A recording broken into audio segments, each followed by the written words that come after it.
Welcome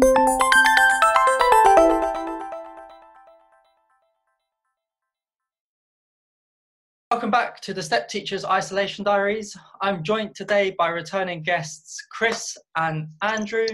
And today we're going to be talking about Boris Johnson's speech that happened last Sunday. So boys, what was your interpretation of it? Go to work, don't go to work. Maintain social distancing, but it doesn't matter so much anymore. I don't know, Aidan. I don't know what it means. There is a couple of points from it that had a huge impact on education and on recruitment. One was secondary schools not going back before September, and for schools to plan, it would be nice to know in what way they intended that to happen. So are secondary schools expecting a phased return in September? Are they going back fully? Is everyone going to need to self-isolate? There's so much unknowns on that. And then later in the week, the extension of the furlough scheme, which is probably very welcome to lots of people, to October. Kind of that also, whilst people need that reassurance, it also sucks the confidence out of everyone, because you're like, okay, so what, we're not realistically going to be going back to work till October, and that has a very real knock-on effect to companies like Grad to Teach, to companies like Step Teachers, who work with a lot of temps who are trying to find people placements for September. So the announcement is just very confusing. From our partner schools, they seem to be planning to be open in September. We've got lots of vacancies that are live. We've got lots of schools actively recruiting in London and working with us to find the staff that they need. But I'd imagine the head teachers, and we're speaking to Gary Moore later on today, will be as much guessing as we are, unfortunately, because we just don't know and maybe that's the reality of it. We don't know what's going to happen. Perhaps I just have to accept that everything changes every day. It does, and that's the issue. It's so evolving that we don't know what we're doing from one day to the next. So from the start of the week, or from the end of last week, I kind of was aware of the announcement being made, and a huge sense of disappointment when I did hear it, because I didn't know whether I should be leaving my house in the morning or staying at home and working from home. I kind of just decided to stand by the porch and just kind of let me take it. We live in a really kind of difficult kind of scenario. I guess the announcement that followed thereafter was the extension of furlough, which did surprise me, because I thought that we were going to look to try and reduce this. The R numbers coming down now. Sites was dictating that we're beginning to kind of overcome this a little bit, and then they extended it to October. So I guess any confidence that you had kind of left at that point. But the thing is, again, furlough is a scheme that's designed as a one-size-fits-all, and I think they should have really started putting a few, I guess, boundaries as to what industries would still need this assistance, because we cannot we can't be like this for next year. That's impossible. On that side of things. And I think the other side, where Boris kind of was suggesting there may never be a vaccine, that is quite a big statement to be made, especially in March, when he was saying he was very positive there will be one. So again, it's confusing. It's left a lot of people confused by what to do next. And I think what the government really needs to start to do is to reassure us and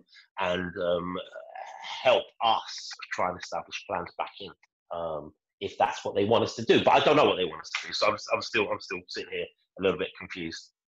No one knows what they're supposed to do. Monday morning, there's a surge in.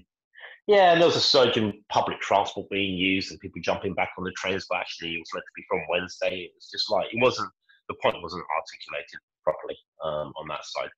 And now we're just waiting to hear what schools want to do, or what can they do, because there's the pressure as well that you have from the unions, rightly so. We want to ensure the safety of pupils and of staff within the school on that side.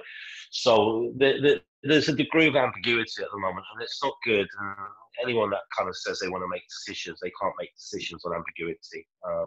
So yeah, And the one thing is you might have the aspiration, because it was quite exciting for primary schools, I suppose, if you're a teacher and you're wanting to get back to work, or scary if you're not. But there's an aspiration to have all the primary years back by July, and to have nearly half of them back in June after half term. But because they've gone after nurseries, and because they've gone after Key Stage 1, I understand why. They're groups that are going through transition. They're very important. That the ability to be able to social distance those younger years is going to be nigh on impossible. So I think I would like to hear more about the science, about why. Do you know something that people that young don't get the, and we know that they're not going to be affected by the virus, so the children are safe, but how much do we know about their ability to potentially pass the virus on to other people? Well, and schools and teachers alike, it can be passed on. Yeah, I watched a BBC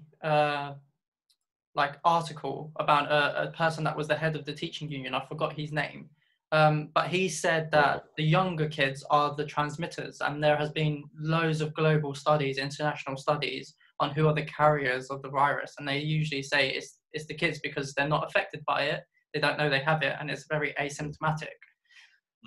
So that's what when I took from that, I was like, okay, year sixes, I can potentially understand how you can social distance with year sixes, because they're a little bit more older, they can understand what you're trying to say to them. But when you're talking to someone who's in reception or year one, how are you really going to convey that message over to them that they need to stay 2 meters apart away from their friends when they've already not seen them for about 2 months at school? And I think we need to hear from a head teacher of a primary school. So if anyone's watching, do join us on the podcast to tell us what I'm your very plans interested are for to hear.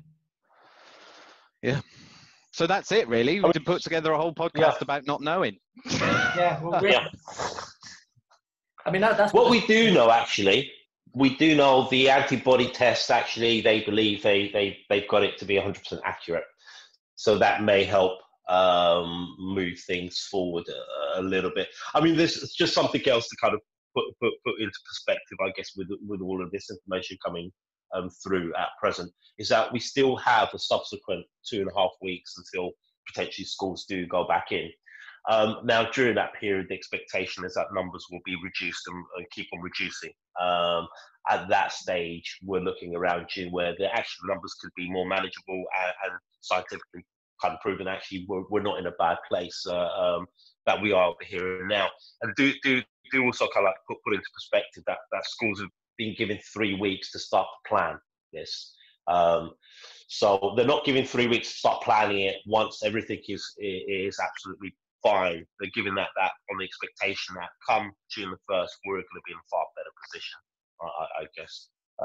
Well, the app, the track and trace, will hopefully be in place, and then the whole plan might make more sense to all of us, with reduced numbers and ability to be able to test, track and trace the population. We might all feel much more confident. But I'm very wary of the fact that you can open schools, but you can't force parents to send their sons, their daughters into them, and unless something is done to make, I think, the general public more confident in the government's ability to be able to manage that, then it doesn't matter how many year groups you ask back, they're not going to go.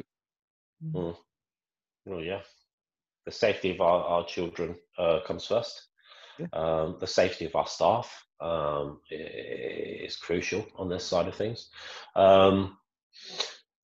We just don't know, and it's hard to make any assessment or judgment on a I don't know kind of scenario. And I hope that we do have more clearer guidance and more understanding of what the science is driving this change. And I think that will reassure people.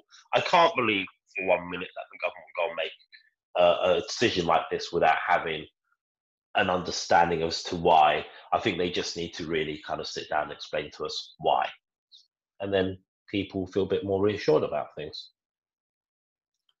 Were you surprised by that announcement that they were bringing back year ones and and the receptions and in year sixes? In your general expertise, were you surprised at those year groups? Me personally, I actually believed it was going to happen. I thought that was going to be the decision that's going to be made. It never surprised me. To what surprised me was that primary coming in, but then secondary given face-to-face contact once or twice. Again, I haven't really gone into too much detail. It's quite vague. So I kind of thought we would all be moving back towards that scenario. And bearing in mind, a parent may have a child in primary and in secondary, and they've been asked to go back to work. I kind of thought both institutes will be open at that stage. So yeah, that surprised me, but not primary schools going back in. I think the secondary schools not going back in surprised me. I think the lack of confidence surprised me. I was expecting an announcement that was much more. We need to get out there as a population. We need to fire up the economy, and we need to learn to live alongside this virus. This is what we have chosen to do because it is safe, and these are the reasons why it is safe, and to kind of inspire the public to move forwards. I mean, if the science isn't there, if that isn't the case, then how can they come out and say that? But that was the announcement that we were expecting. So yes, it was a bit of a damp squib really, because nothing really changed, and yet everyone behaved entirely differently as soon as they heard it, which I don't understand. Well, the Department of Education released their guidance 24 hours later after that announcement, so it did help clear some of the ambiguity there. But now it's for schools to thrash it out really, and kind of like do their own risk assessments within their own environments, and ensure that we can open up safely. So I think that's the most important thing. Cool. All right, we'll end it there then. So that was the episode on Boris Johnson's speech. We thank you for tuning in, and we hope that you tune in next week, where we will have Gary Moore, a head teacher of Regent High School. So thank you very much, and enjoy your day.